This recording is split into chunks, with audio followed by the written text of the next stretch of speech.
record. All right. Good morning. Good evening. Uh, good afternoon. I said those out of order, didn't I? Good morning, good afternoon, or good evening to you. Whenever you'll be seeing this video, this is your instructor, James, for this Bible 103, the Drama of Scripture Capstone video. I promised you on Sunday that I would be back by Tuesday with instructions for the final assignment here in the course. And the reason to go ahead and let you know about this is throughout the weeks of the course, as I'm sure you've already perused the different weeks, there are assignments that lead up to and actually help you to finish the capstone assignment in a timely fashion. So you're not trying to get it done there, all in week 7. That would not be the best way to go. All right, so I'm going to go over here to the assignments tab. I'm sharing my screen with you, going over here to the assignments tab. Don't want you to forget that this week you have 3 written assignments along with your reading and the videos. You've got a couple of discussion topics here for week 1. And you also have an activity for this week, the week 1 activity.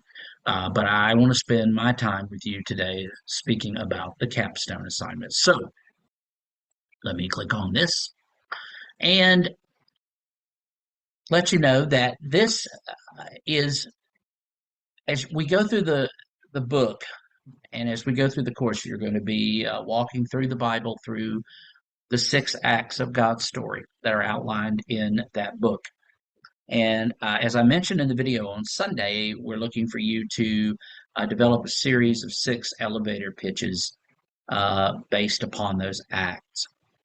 And the format of the assignment is basically a 6-page paper, and each act will get 1 page. All right, and your papers should be in Times New Roman font, size 12, and double spaced. Okay, and I'm going to be a stickler for that. No Arial, no sans serif, none of the other.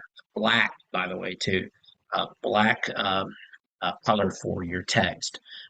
Had students turn papers in some rather creative colors in the past. Let's try to avoid that. Papers should be in Times New Roman font, size 12, double spaced. You should cite the textbook whenever you refer to it and use MLA format for that. If you're unfamiliar with that, you can certainly Google that, or you can email the Writing Center, the online Writing Center here, which is preferable to Google. But you may get quicker help if you go to Google and look for MLA format for citing in papers. I'm going to be grading it for college level grammar and syntax. Be sure to utilize a proofreader and or the free writing lab at Point. Again, it's a wonderful resource and it's available to you for no extra charge. You can submit written assignments to them before you actually submit them to me or any of your instructors, and receive valuable help from the online writing center. So I just want to encourage you in that. Now, the reason to bring this up now is because as part of putting this together, you'll see here on the module for assignments under Capstone.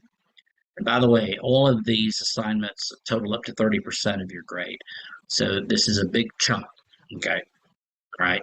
But if you look here, your first work that you'll be doing on the capstone is due next week as part of week 2, activity 2. Now, again, all I'm looking for here is initial progress outlining on the project. You got 3 of these leading up to when you turn in the paper in week 7. This initial version does not need to be polished. Your raw notes are fine, okay? But for you to receive, I believe, are 2 things. For you to not find yourself all having to do all of this in weeks 5, 6, or 7, it's important for you to go ahead and begin working on it. So this is it. We give you the assignment directions, again, just like in the capstone, but really what we're looking for each time, except for the final one, of course. The final one is the finished product. But what we're looking for is just some initial progress and outlining on the project.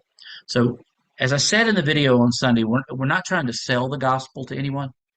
Uh, there's a persuasion, there is a convincing that maybe goes on, but not for them to buy anything. This so that's why the use of the language of elevator pitch is a sales pitch is we have to be careful with that because we're not trying to get them to buy anything. Okay. We're trying to introduce them to this wonderful God who uh, who through the written word, uh, uh, the living word, we're introduced to the living word, Jesus Christ. And so um, these three assignments leading up to the capstone are just to get you working and to keep you going. All right. So that's it. And it's a big project, but it's something that I think I always enjoy reading um, each person's finished work. So I look forward to working with you throughout. And if you have any questions at all about the capstone project, please be sure to email me. You can do that here on Canvas via the Canvas inbox, or you can email me at my point email address, james.shelton@point.edu.